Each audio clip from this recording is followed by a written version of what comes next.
Ladies and gentlemen, good afternoon and welcome to Bratislava. It's an honor for me to open GLOBSEC this year, and I would like to extend a warm welcome to all of you. It's pleasant and nice to see so many friends, so many familiar faces, so many of you have been coming to GLOBSEC for so many years now, but I would also like to welcome those who are joining our GLOBSEC family for the first time this year. And I have to say, in my second capacity as the Minister for European Affairs, how pleased I am with the voting, because I'm going to speak about the European Union as well. Ladies and gentlemen, a year ago, we celebrated the 20th anniversary of Slovakia's independent statehood. This year, GLOBSEC is marked by the 10 years of our membership in the European Union and in NATO. These anniversaries precisely define the current phase of Slovakia, our independence and our belongingness.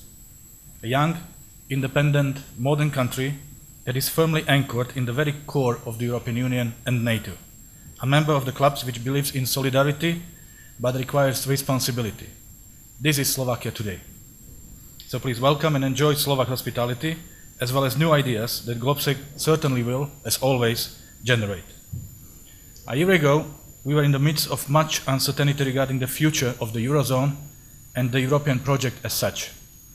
Prime Minister Fico, in his GLOBSEC speech here a year ago, promised that Slovakia would be an integral part of the efforts to stabilize Eurozone, that we will contribute to this effort by bringing down our deficit below the threshold required by the Stability and Growth Pact. And we did stick to that. Slovakia has been participating in all measures aimed at stabilizing the Eurozone, and our deficit was 2.77% of our GDP last year. And what's more, our common European efforts were successful. Tools to save and improve the EMU have worked well. Eurozone has regained stability. Last year, governments in the Eurozone cut their budget deficit to an average of 3% as compared to 3.7% a year before. Financial markets calmed down.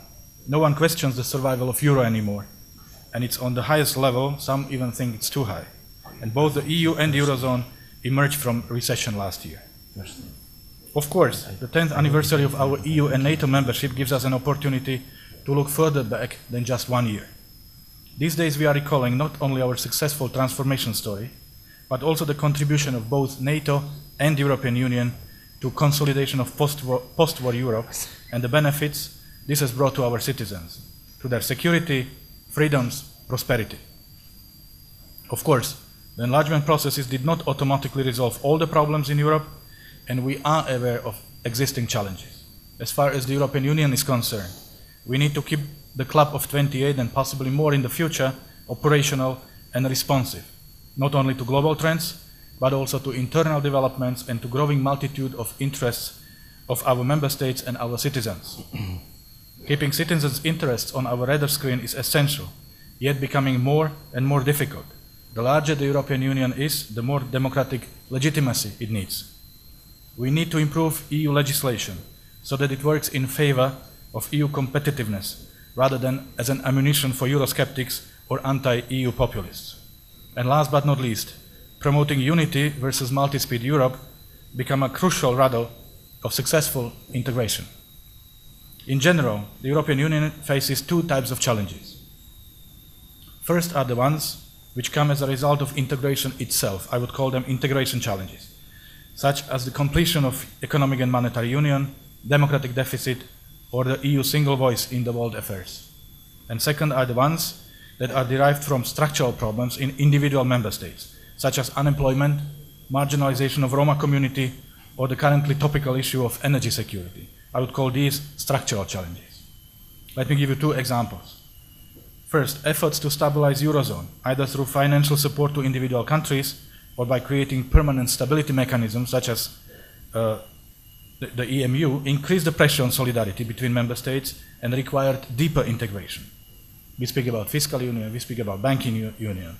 So it's the EU institutions who have been and should remain in the main driving force for these integration challenges, as they are often accompanied with an opposition or lack of will on the side of the member state.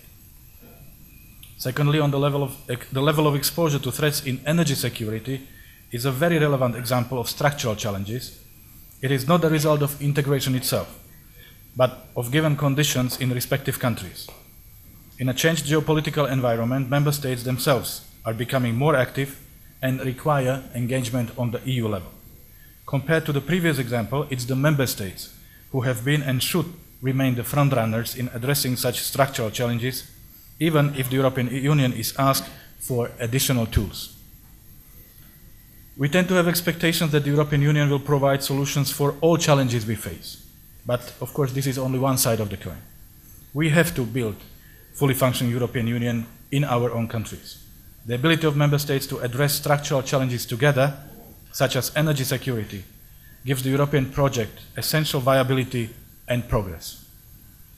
Ladies and gentlemen, despite obvious problems, Slovakia's firm commitment to the EU integration and the guarantees resulting from being a member of the European family ensured that Slovakia has recently experienced one of the most stable periods in our history, in terms of political, social, and economic stability. However, the current developments in Ukraine have brought a new element of instability to our direct neighborhood. Europe, as we have known it since the end of the Cold War, suddenly changed, and we are faced with two key questions. First, how to de-escalate the situation and to seek political solution for Ukraine. And second, what conclusions to draw for ourselves. I'll try to offer a couple of answers to these two questions. Regarding the first one, it has become difficult to follow, let alone to manage, quickly developing situation in Ukraine. However, one thing is clear. In Europe, in the 21st century, we cannot accept violation of international law without consequences. Unilateral change of internationally recognized borders, dictating constitutional order from outside or violating it from inside, either through local unconstitutional referenda or by heavily armed militias without insignia. And of course, we cannot accept use of force or threat of use of force as means of settling conflicts. On the contrary, Ukraine should be a wake-up call for the whole of Europe. It's now quite clear that we were too complacent. We took too many things for granted. If we truly believe in a set of European values, if we have created a set of rules in Europe, and if we have established a system of institutions aimed at conflict prevention and conflict management, then this is the time to reaffirm our values. This is the time to defend our rules.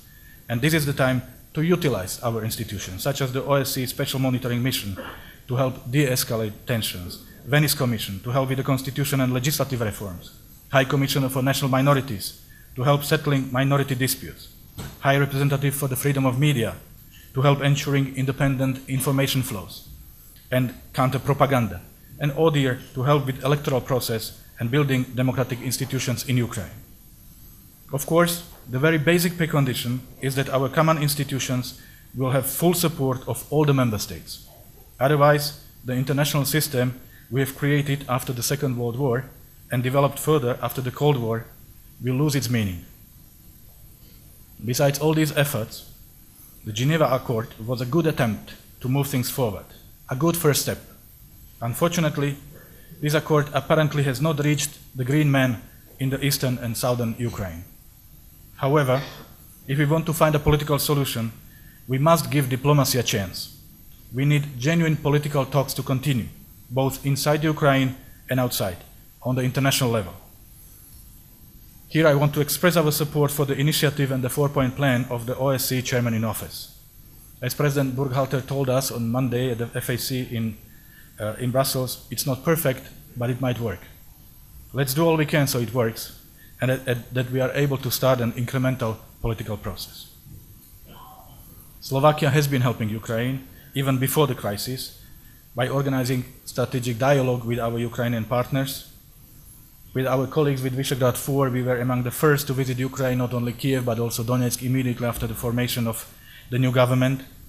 We were helping Ukrainians to recover in the aftermath of Maidan, both through material assistance and medical treatment. We've been providing development assistance, sharing our expertise with Ukrainians, and of course being an integral part of all the efforts of the international community.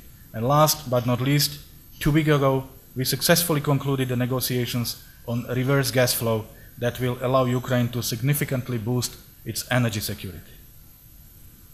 Today, Ukraine needs a clear political roadmap with free and fair presidential elections on the 25th of May as the first step. Immense reforms encompassing its constitutional order, judiciary, economic, social, and political system, as well as its security sector.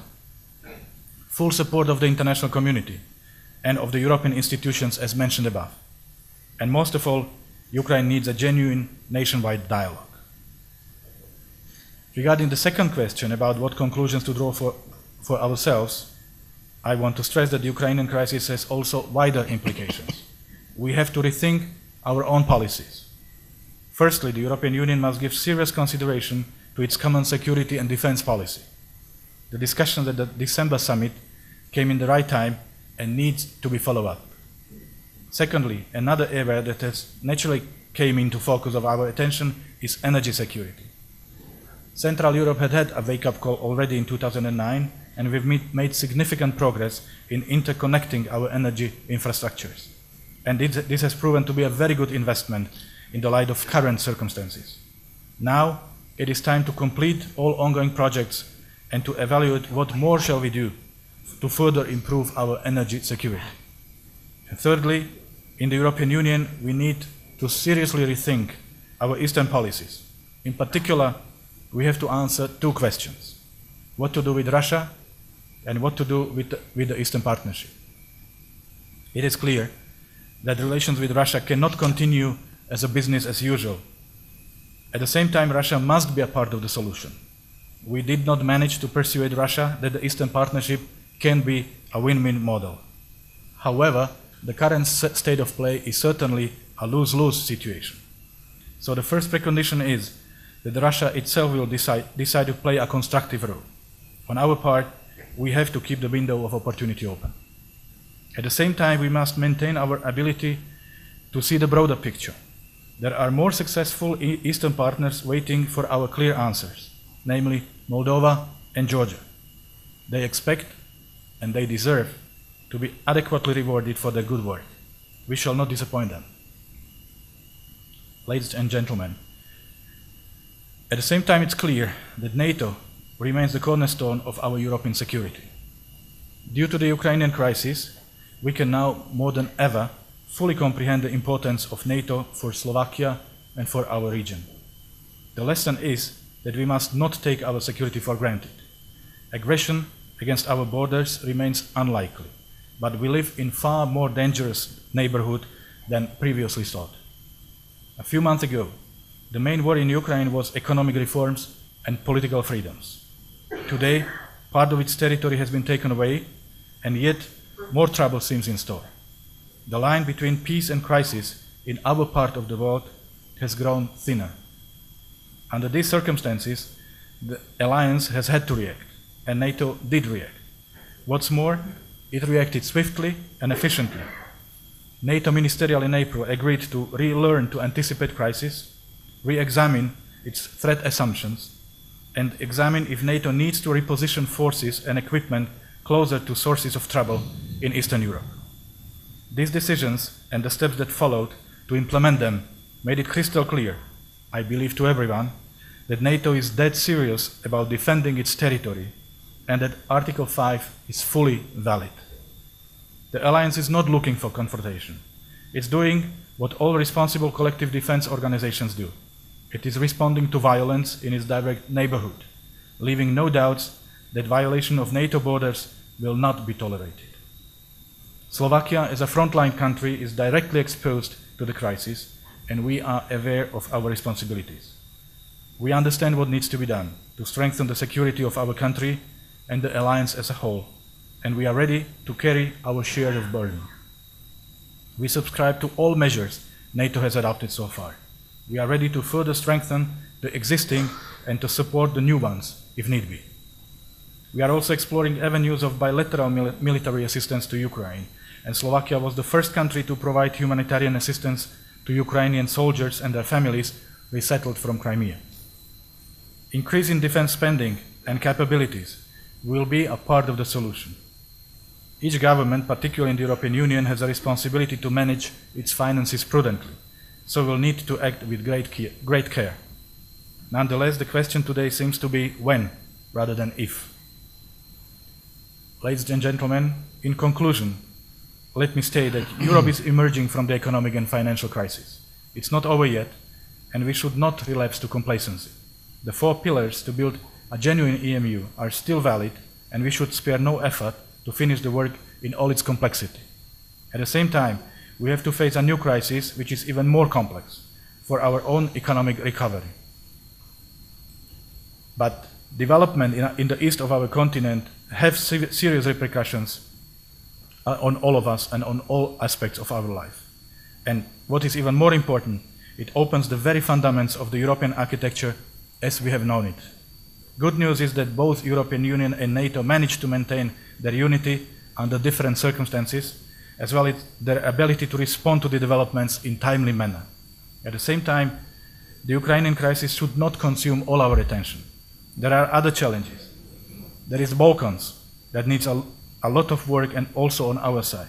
In particular, the situation in Bosnia and Herzegovina must get our close consideration as soon as possible.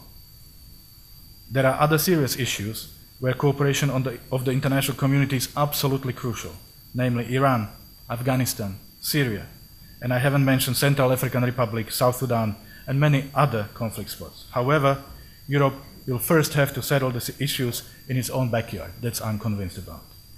So I want to thank you for your attention. Let me wish GLOBSEC 2014 a success, and I'm looking forward to our meetings, either in bilateral format or in the different formats of this conference. I wish GLOBSEC success. Thank you very much.